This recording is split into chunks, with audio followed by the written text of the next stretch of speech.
Welcome to the Watering Hole Podcast. We're sitting down today with Mr. Trenton from Iron Monk, and we have the calf fry beer right here. It's the most beautiful can of beer I think I've ever seen. It's one of the best. We've been talking about it all weekend, and we can't thank you enough for coming on, and we can't thank you enough for hooking us up with some Iron Monk beer this weekend. Yeah, man, I'm glad to, be here with you guys, and really glad we got to do the beer again. I'm with you. I think the can is a slam dunk. Yeah. It's gorgeous.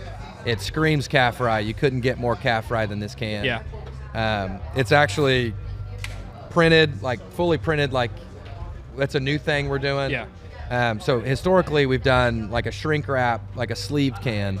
Yeah. And that's been kind of our model, short of our really big runs where we do printed cans. Well, we got a new supplier and they do fully printed cans. And so it's just got an extra level of authentication and just, all the things that go make it feel like you're drinking a really important, really cool beer. And then, the limited edition is actually cut out so you can feel it. You can feel the difference. Yeah. And those are just little touches that I think make the can feel just that much more special. Yeah. It, last year when we saw those cans, it's kind of a shock factor. I think we would have thought anything was cool because we'd never seen, a branded product like that. But don't get me wrong, they were sweet cans. I still have one sitting on my desk. Yeah. But these take the cake for sure. And I think it really comes down to what you're saying, the printing, the quality is Yeah, you can tell there was a lot of thought and effort that went into the design and the quality. One, the beer is always good, and that's something we're proud of. But the can now kind of extra, adds to that. And last year we did the silver can, and we did a double-sided logo. And the logo on a 16-ounce can, just the way the logistics work, they get small, so that you can do two sides, because the cans didn't get wider, it just gets taller. Yeah. So to fill that space becomes more difficult. And I loved the can last year, but we noticed that the logos just came across a little small. Mm-hmm. And this year we said, let's just kill it on the front and make this thing scream, right out of the gate.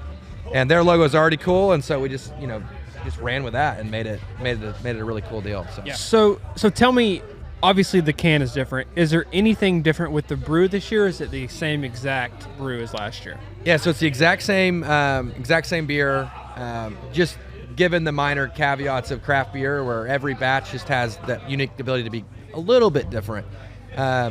We obviously brew on a much smaller scale than an Anheuser-Busch or a Miller Coors. And so when we create a beer and a recipe, we do everything in our power to replicate every time over and over and over again, just so that the customer has consistency. So that's something we try really hard to do, is keep our brands and our beers very consistent. And I think we do a really good job of that. So the beer is brewed the same way, same recipe. So I think we do a really good job of keeping that true and making sure that it was the beer you liked last year is the same beer you're going to get this year. Yeah. Is there I want to talk about another can that you guys just did also. But the calf fry can, amazing, but you guys just did a cross-Canadian ragweed can. I know that's got to be crazy in and of itself, just saying those words. Yeah. When did that process start? Walk us through as much as you can of that. Yeah, so we got really, I would say, blessed. I think it's the best probably way to say it. We obviously have a really good relationship with Oklahoma State. And when we heard about the concert that was going to happen, we immediately thought we should, try to make a can specifically for the concert. And everyone thought that'd be a really cool idea, and whether we do a Boys from Oklahoma, we get all the artists and try to create some really special design. And we kept talking through it internally before we had any conversations externally about the product. And we were, we were hopeful that we could do something, but no one really knew where to start. Right. And I got a call from one of the promoters from the DMG guys. I think that's what their big promotion company was. And they said, hey, Cody Canada wants things to be local, and we thought of you guys. Are you interested in doing anything? And we said, well, obviously, that's a slam dunk. And we had a really good conversation initially with the promoters about what that would look like.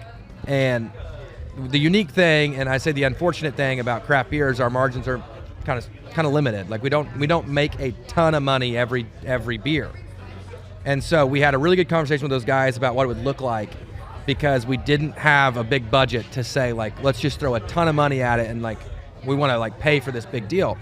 Well, Cody Canada and Shannon Canada and honestly all those, all the cross-Canadian guys are, I've got to meet them and spend a lot of time with them. They're incredible people. And they said, no, we want this to work for everybody involved, and we're just going to make something that's really fair. Mm-hmm. And so that conversation went from the DMG guys directly to Shannon. And Shannon and I talked a ton about it. We created some mock-ups and designs. They came by the brewery, and we tasted different beers, and they fell in love with the beer itself. And it was a pretty easy process from there, really, because Cody and Shannon loved working with Iron Monk, and we made it easy for them. They made it easy for us. And so yeah, I'm wearing a ragweed shirt tonight. We did these. The back's got the 1890 on it. Like we co-branded these with them. We did co-branded glassware in the can, obviously. It was a dream come true for me. Yeah. I'm a country music fan, and the Red Dirt scene, and what they did for the Red Dirt scene is, they started it. Like they're the reason we're all here talking about and doing all this stuff. So the way they treated us, there's not nicer people on earth than the ragweed team. So they and Cody said it, I think, on the podcast with you guys, like he wanted his own beer at some point in life. He thought it'd be really cool. Like for him, that was like a pinnacle moment. Yeah. And for me, it was the exact same. Like I want to do the exact same thing. And so for us to get to do that and have that journey together was really special, because they made that a dream come true. Yeah. They really did. Yeah. And big shout out to you guys as well, letting us come in there and film there with them. I don't know if a lot of people knew it, but we were at Iron Monk Brewery in Stillwater, and it was just a cool moment because we worked with you, and then we got a chance to sit down with Cross, and it was just really cool, and it was a really cool set too. Like the brick wall goes great with everything. So. Yeah, no, that whole scene was incredible. The fact that their family, like they brought everyone with them, like just watching the gallery was really special for us, because like you could tell how important it was for them. Mm-hmm. Yeah. Like getting back together and getting to do that concert was a really, really important day for them. And, or a couple days, like that whole process was really important for them. But the fact that they also saw all the little things were important to them too. Yeah. Making sure they, did the podcast with you guys was really important to them. Mm-hmm. Making sure they had a beer with the local brewery was really important to them. So everything they did was so intentional. And there, I would like to think there's a lot of artists that think that way and want to do things like that. But they're the pinnacle of what that looks like, of truly knowing what they meant to other people and what that meant to put this together. Yeah. Truly special. And so yeah, seeing the podcast and that video you guys put together for them, and all the family got behind them and all got to watch, like there was not a cooler scene I think I've ever been a part of in the brewery than watching those guys get to see and have that moment, there in our place. So yeah, I really do think, and this is not like us patting ourselves on the back or anything, but I really think that was like one of the coolest moments they could have had before these shows. Like, and from our point of view, it's like we were working on this for it was about 6 months from the time we reached out about the podcast. And I mean, as soon as it came out, we were on it, obviously trying to get that, because we wanted to be the first interview back. We wanted it to be done in Stillwater. And there was times where we had talked about going other places, like to Texas, to do it. And, we were open to that, but I'm really glad we were able to do it at Stillwater. And then I was worried about, like, it would have been cool to do it at Boone Pickens. But my first thought was I want to do it at the Tumbleweed. Like, the Tumbleweed's always supported us, in the podcast. And so when they tossed out Iron Monk, I was like, oh, that's perfect, too. Like, I'm glad we can do it at a place like this that, supports what we do. We support what they do. I'm glad we were able to do that. And I found out, I think it was Sunday night, about 10:30. And I didn't even text you that night. I waited till the next day. I was like, he's probably asleep. Little did I know he's probably making beer. Yeah, right. But, we were going to do the podcast on Wednesday. I think I texted you Monday and was like, hey, I don't know if they told you this, but can we do this? And you guys were super, easy to work with, and we appreciate that from our standpoint too. So thank you for that. No, yeah, very, very welcome, and we were super excited to do it. I got a really unique kind of fun story that goes along with that Wednesday night that you're speaking about. Mm-hmm. So this would be the Wednesday of Boys from Oklahoma concert. We had pre-sold the 12-ounce can for the market. So we did 2 cans, one that we sold in distribution, and then one we sold just at Boone Pickens Stadium for the concert. Both ragweed versions. They were slightly different, just so there was a little bit of a flair and collector's item to both. Mm-hmm. Well, we had ordered them and pre-sold them well before the concert, and we got them out in the market. Well, we sold out. Like we had no ragweed cans in Iron Monk the week of the concert, and we were like, this is going to be a problem. We have to have the ragweed beer. Like, that's a big driver. And so we placed an emergency order, and we were guaranteed 2-day shipping. So the cans were supposed to be there by Wednesday morning. We had already canned Monday and Tuesday that week, and we were going to can that Wednesday. And so we started the machine up Wednesday morning. We got there at 6 in the morning. We're running cans. Things are looking great. And the truck, we canned some other beer. The truck didn't show up. And so we're like, oh crap, like tomorrow is the concert. We need cans. So we made some phone calls, and the truck company said, hey, the cans aren't going to be there till about Thursday around 2 p.m. I said, that's not going to work. That doesn't work. that doesn't work for us. And so they're like, well, they're in Kansas, and the truck's not leaving. And so they sent another vehicle to go pick up the cans. And about 10:30, so I got, early that morning I went to work, and now I hung out at the brewery because I got a phone call that said they're going to try and get them here. So I'm like, I'll just hang out and wait. 10:30 p.m., I get a phone call, the truck's here. I go to the dock, I open the dock door, and it's a Sprinter van. And he opens the doors, and all 5,000 cans are loose in the back of the truck. Oh my God. Just scattered. The only way to get them out of the truck was to just push them onto the dock. And we had a few other beers. It wasn't just the ragweed can on that order, so we had like 3 other labels. So when we spread it all out, there were cans everywhere. So there were 6 of us there that night. It took us 3.5 hours to get them off the truck and sorted. I didn't start the canning line that night until 2 a.m.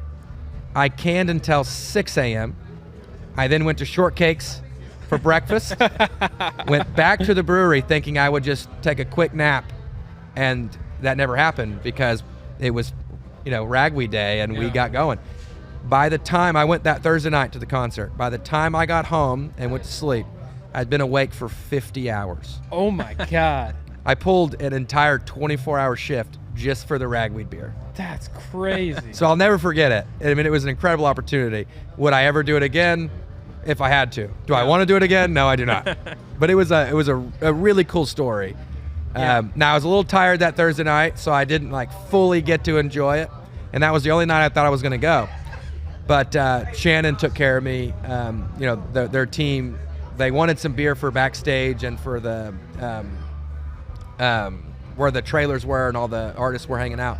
So we gave them some beer. They ran out. They asked for more, so we got them some more beer. And then every time I would give her beer, she'd give me tickets.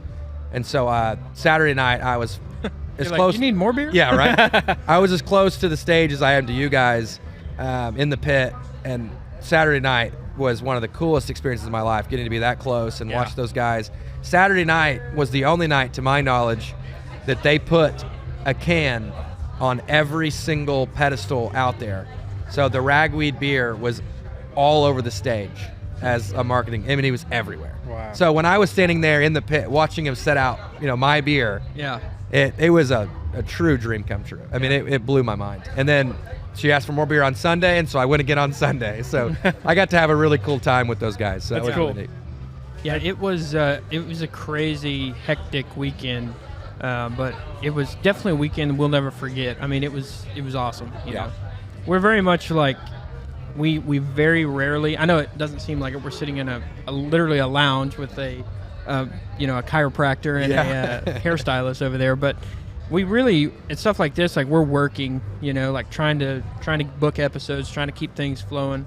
So for that, after we did the ragweed thing, we were both like, we're not doing, we had people like coming from out of state. They're like, I want to do the podcast. I'm like, we're not doing anything this week. Like we're just relaxing. We're going to go to the shows, just hang out. And that's what we did. And then we took 2 weeks off from releasing episodes. And Yeah, I can only imagine how you felt because Yeah. that's No, a lot. I got 50 home. hours, that's crazy. Yeah. 3 a.m. that night. Friday night, I didn't go to the concert, but I had to go to work. And, I thought it would be a somewhat light week because I thought we'd done all the preparation. But people needed beer and beer and beer. The city was just going crazy. And so I was there Friday slinging beers. Saturday morning, I'd forgotten. So one of the cool things, and I'll touch on it here in a second, that we're doing right now. Hey guys, just want to take a second to thank our sponsors, Antler and Crown Hat Company. And what they like to do is they will go set up at a festival and make you a custom hat right there. We actually got a chance to go work with Taylor Honeycutt and Antler and Crown. So if you want to know the process of how they do it, go check out the link below, or go to antlerandcrown.com. And thank you again for Antler and Crown Hat Company for sponsoring this podcast. Hey guys, I want to take a moment to talk about Through the Storm. It's an active apparel lifestyle brand created for veterans by veterans. So these hats, every hat that's sold, a veteran receives a hat, and their main goal is to prevent veteran suicide. So check them out using the link below, get your very own Through the Storm hat. And thank you to Through the Storm for sponsoring this podcast. Now is we're doing private label beers. So if you have, let's just say you guys wanted a watering hole beer. Please. We would fully brand it your guys' beer, and you guys could use it for whatever you wanted. That's cool. Excuse me. So we had done that for the Petroleum Alliance of Oklahoma, and they needed it Sunday. I guess it was Monday morning. They needed it Monday morning for a golf tournament, and I had forgotten the cans that were on the same truckload of the ragweed cans. So I had sorted through them the night, that Wednesday night, and I had forgotten that they needed them on Monday morning. And I got there on Saturday because I had to load out beer again for Saturday morning. For Eskimo Joe's needed more beer. So I was like, oh, that's awesome. I love selling beer. So I got there to load out Eskimo Joe's, and I was there by myself, and I went, oh crap, I gotta can this other beer, and I can't can it Monday morning because the tournament's at 8 a.m. And I knew I couldn't try to do it on Sunday. Like with the concert I was going through Saturday night, I didn't know I was going on Sunday either, but I went on Sunday. So I was like, I gotta do it right now. So I personally started the machine and canned an entire run of the Petroleum Alliance beer by myself Saturday morning, just because it was like everything that was going on that week was surreal. Yeah. Things that don't happen, all-nighters and canning for hours, and then I ran the machine and did all by myself because I didn't feel like I could justify calling in my staff who had just did a 50-hour week with, 50-hour day with me. Yeah. So I said, well, this is kind of my role, as like the leader of the company, is to just do the hard work sometimes. Yeah. So I canned it, and I turned on, I think it's Riley Green, The Worst Way. Yeah. I listened to it for 4 hours straight, one song, because I didn't have time to go change it. But I hit Spotify, and I hit the one song, and I went to work, and I got in a mood, and I was just doing the song, man, just canning and listening to that song. That's like one thing that is like, I don't know if you are, but I'd be like ruined of that song forever if I had to listen to it. I don't listen to it as much anymore, I promise. But when it was on that day, I said, someone came in, they came in about 11, I was almost done, and they're like, is this been on repeat? I'm like, yeah, don't touch it. I'm in a zone, and don't mess with my zone. Like, if we change it now, I won't be able to finish. Like, you just leave it. Yeah. If you change it now, I quit. Yeah, this is the only way I'm getting through this. Yeah. But yeah, so one of the really cool things I just touched on that we're trying to do is the private label concept. So we've been doing it. Calf Fry is essentially a private label, version, but this is obviously a big festival and a little bit different. But the Petroleum Alliance has a golf tournament. They wanted it for that golf tournament. The United States Department of Agriculture, the USDA, this April, I guess last April, the April that we just got through, I guess is May now, was the 90th year since the Dust Bowl. And the founding of the Soil Conservation Service came out of the Dust Bowl because they realized they needed to start putting some policies in place to never let that happen again. Well, I went on the radio one morning, local radio, the Morning Scramble with Steve Daniels and those guys, and I just talking about beer. And that afternoon, this guy walks into the brewery, and he said, hey, I heard you talking about some private label things. We are celebrating or commemorating the 90th, Dust Bowl year and the start of the Soil Conservation Service, and the founder was Hugh Hammond Bennett, and they said we'd like to do a commemorative can. And so they bought 15 cases of beer because our minimums are essentially 389 cans is the minimum. So one layer of cans, and we can get them fully printed just like this, and you can put whatever you want on it. And he came in and he asked about it, and so we were able to do a really cool, it has the most iconic Dust Bowl picture, on the can, and then the founder of the conservation service on the can, and they've been using it to commemorate the Dust Bowl as they're going to these different conferences throughout the state, and so they've loved it. Another example, kind of unique example, so one of our staff members, their grandfather just passed away, and he was a big fan of Iron Monk, and his dad's a fan of Iron Monk, and his son, his grandson worked at Iron Monk, and they thought instead of spending a bunch of money on a funeral, they wanted to kind of celebrate his life, and so they put his face drinking an Iron Monk beer on an Iron Monk beer can, and they're using it to kind of celebrate his life. So that's, we can do some really cool things like that. And like my brother's sister-in-law is getting married, and they wanted a beer for their wedding, and so I got to do a private label for their wedding. And that's cool. They're huge Chiefs fans, so it's like as close to the Kansas City Chiefs as we can get without trademarking, Yeah. So we can do some really cool things that I think set us apart from what a lot of people are doing, because a lot of people will do like a sticker label or something quick and easy for an event like that, where we go full send. Like you're getting the premium product every time we do something. So we're really proud of what we're trying to accomplish. So if there's somebody out there listening right now that wants to know more about that, what's the best way for them to get in touch with you guys? Yeah, so I think the best way would just be to email me personally, Trenton at ironmonkbeer.com, and we can work through all the details like right then and there. And obviously Cody Canada believed in it, and we did the ragweed beer. We'd love to do Dierks Bentley beer or Parker McCollum, who was on stage and had a hell of a time. And it turns out he loved the ragweed beer. Yeah. He got to have some, with the guys at Joe's, Tim Holland and their team, were very hospitable to all the artists that weekend, and they made sure they had the ragweed beer available. And so all the artists, like those extra guys, got to try it. And I heard that Parker was a big fan. Yeah. Whenever you do the Dierks Bentley beer, you'll be getting a call from us. Just so you know. Yeah. If there's one person out there like in the scene or even near to the scene that you would want to make a beer for, who would that be? I mean, now's your chance to call them out. Yeah. So last year we talked about it a little bit. So this will be a callback from last year. Muscadine Bloodline. Yeah. Mm-hmm. Those guys were here last year. They're my favorite group by far. In a really cool way. That was my first dance song with my wife. We now have last year when I was here, my wife was pregnant. Mm-hmm. She went to VIP with me, and I was going to try to not drink too many beers, but then I had a DD, so I had maybe one too many beers. Now my daughter's 9 months old, and is the most important part of my life. So I want to shout out to my wife and daughter for sure. But those guys have always been special to me. And so if I ever could do a Muscadine beer, I would be very, very proud. That'd be a cool one. Yeah. And I think they're beer drinking guys. So I think I would say so. I would say so as well. I think we could make that happen. Yeah, exactly. There's so many a Wyatt Flores. Yeah, and obviously there's the local guys, or I say local, but like the Stillwater scene is incredible.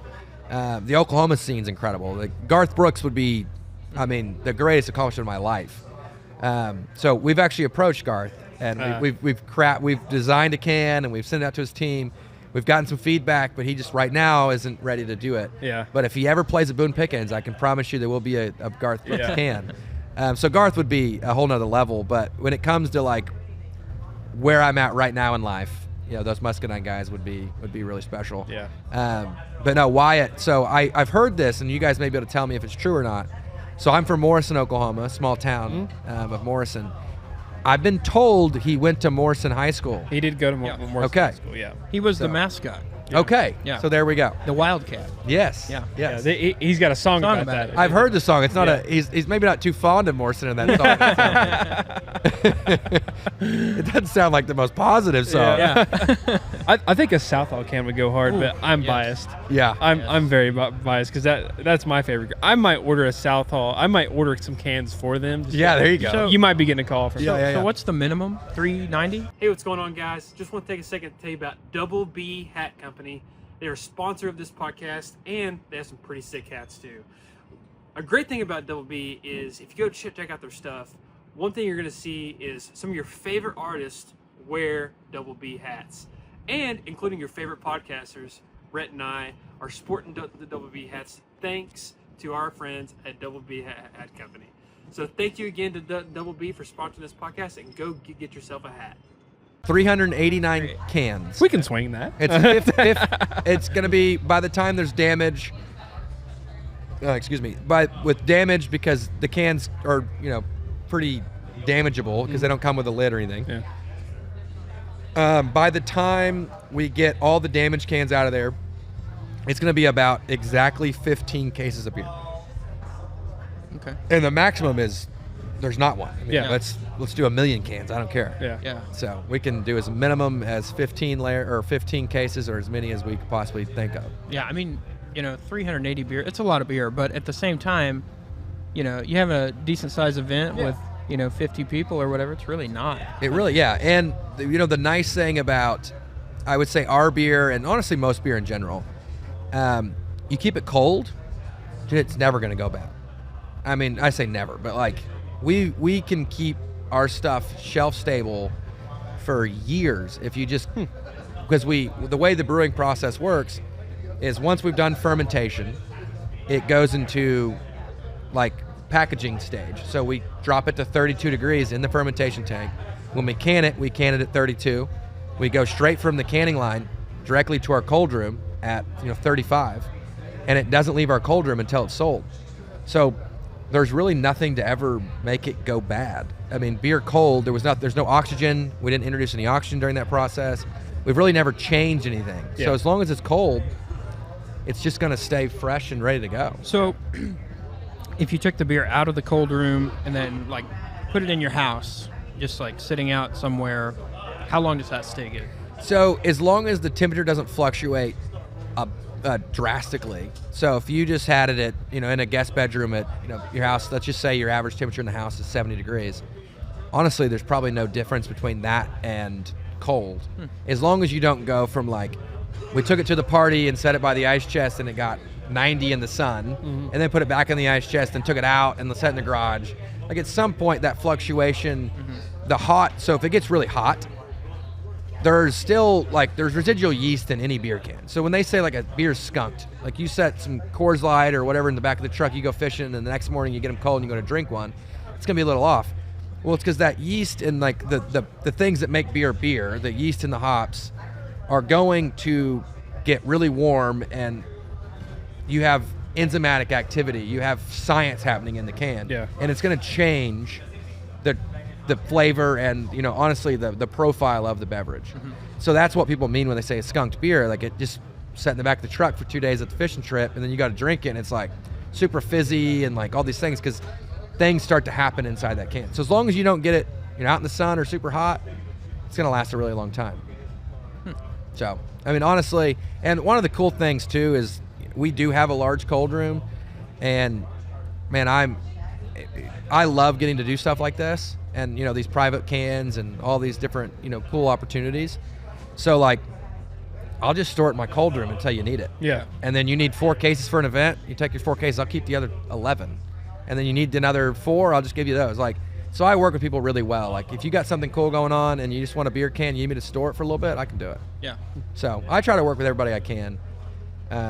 I just want everyone to love our beer, and sometimes it's a detriment to myself because I don't know when to quit or say no, and I want everyone to drink good beer and have a good time, and so I make sure that happens. That's kind of I think one thing you can obviously tell is you're passionate about making beer, and it seems like you found or you're doing the thing that you love to do, this is really cool. Yeah, no, that's for sure. I appreciate it. It's cool when people can see it because, I put a lot into it. I don't know a lot of people that would stay up for 50 hours straight to do anything. So I don't know if there's anything I would stay up 50 hours straight. Let's just say that wasn't fun or easy, but the memories they're cool memories. It was all for, good reasons. Yeah, exactly.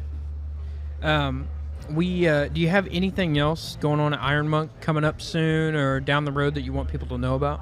Yeah, so this is kind of a local thing we're doing. It kind of falls in line with the private label concept and event concept.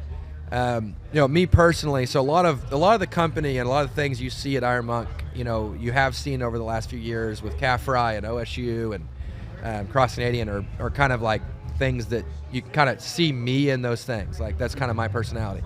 So I obviously grew up, here in Stillwater and Morrison, and I lived in Pawnee County. So oddly enough, I'm a Pawnee County kid. I grew up in the Pawnee Rodeo. So I was a mutton busting champion as a small child. I still have the belt buckle, and I'm pretty proud of it. But there's just a shrine in his house. Yeah. There's the calf fry beer, the ragweed beer, and then the belt buckle. Yeah, the belt buckle, yeah.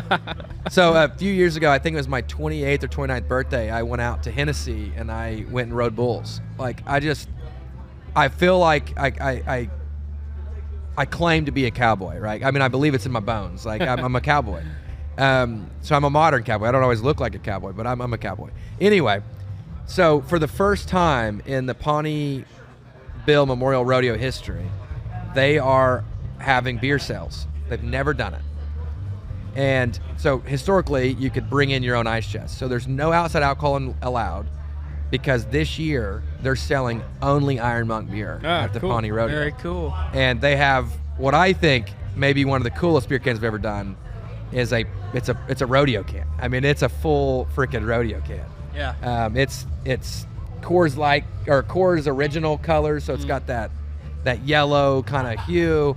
It's got their logo and like kind of a rodeo scene. It literally says rodeo time on the can. So it's like my childhood growing up, and I get to go do a beer at the rodeo that I used to participate in as a kid. So that's awesome. That's a really exciting one. So I think it's in July. So in July there will be an opportunity for anyone local that likes to drink beer and go to rodeos. We've got a can out there and a great beer for them. Cool. That's awesome. Well, Trenton, we appreciate you coming on. We appreciate you talking to us about this. It's always very interesting to. I don't always know exactly what you're talking about, but I find it very interesting. That's good. Yeah. Especially when we get into the science of beer. That's when I get lost. I was less sciencey this time than I was for last sure, time. Yeah. But it was really interesting to hear like the process of the ragweed can and all that stuff. And so we're looking forward already to next year doing it again. We'll have to sit down here and talk to you. And I'm curious to see what you guys come up with for the can because it's going to be tough to top this one. I got to do something different because we got to keep that collector's item going. Yeah, exactly. This is kind of a pinnacle, so we'll see what happens. It's going to be tough, but I think you guys can do it. If anybody can do it, it's Iron Monk. That's right. Yeah. All right, Trenton, we thank you for coming on. And like I said, we're looking forward to doing it next year. Hope you enjoy this weekend out here and try to get some sleep. Try to relax and unwind. Yes, sir. Thank you. All right, thank you. Thank you.